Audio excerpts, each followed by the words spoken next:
Good morning. I'm going to answer this question about what happens when you open an image from Lightroom.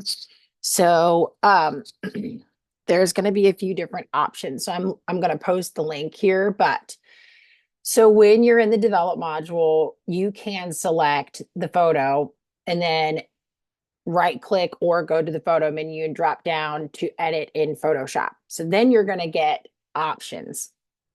Do you want to edit a copy that has your Lightroom adjustments that you've already made? Do you want to edit a copy? So this just means that it's going to make a copy of the picture without your Lightroom adjustments, or do you want to edit the original? Um, so if you have not converted the image to RAW, it says that you cannot, or converted the image from RAW, that you cannot choose to edit a copy or edit original. It's automatically going to create a copy with the Lightroom Classic adjustments. And that makes sense to me. I would choose the edit a copy because you definitely want to create a copy. And then, you've already made the Lightroom Classic adjustment. So if you're opening from Lightroom, I would assume the reason you're doing it is because you want to import those Lightroom Classic adjustments. So now we've boomeranged into Photoshop, but what happens when we come back? So you go ahead and edit in Photoshop, and there's some menus that may pop up. So if you get those, I'll have this reference for you. But the first thing that you're going to want to do is save the file. So when you're in Photoshop, save it. File, save, and it's going to it's going to ask you where you want to save it.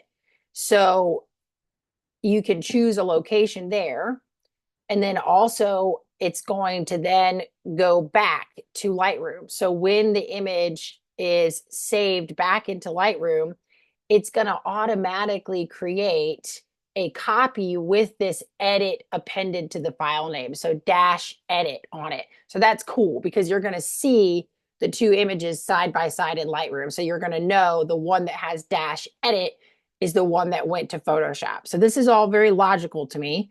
You'll notice that there's a menu up here that says note to stack the photo. So I don't know if you would like to do this or not, but when you've edited multiples in Lightroom, if you don't want to see them all in your film strip, you can stack them so that there's the one image, and then you can open up the stack if you want to see them all. I like to see them all, but maybe sometimes people want to stack it because their catalog's getting really big or something. But I personally would like to see the two images side by side. So I will send this to you so that you can read through it. And they're showing you some of the things, some of the reasons you might want to do this. So here they are. Yes, you want to open layers. So if you want to open photos as layers, so say you're in Lightroom and you have those three images of the group where you have different people with their eyes open. So you would choose those three images, open them up as layers in Photoshop, and then you could work on the three different layers to, erase the eyes of the person so that you can get, so Sierra, if you see this and you want to try it this way, you absolutely can. You can, get the eyes open for each person once you've opened them as layers. So here, if you like to do panoramics, you can also start from Lightroom and choose the images to edit and merge them into a panorama.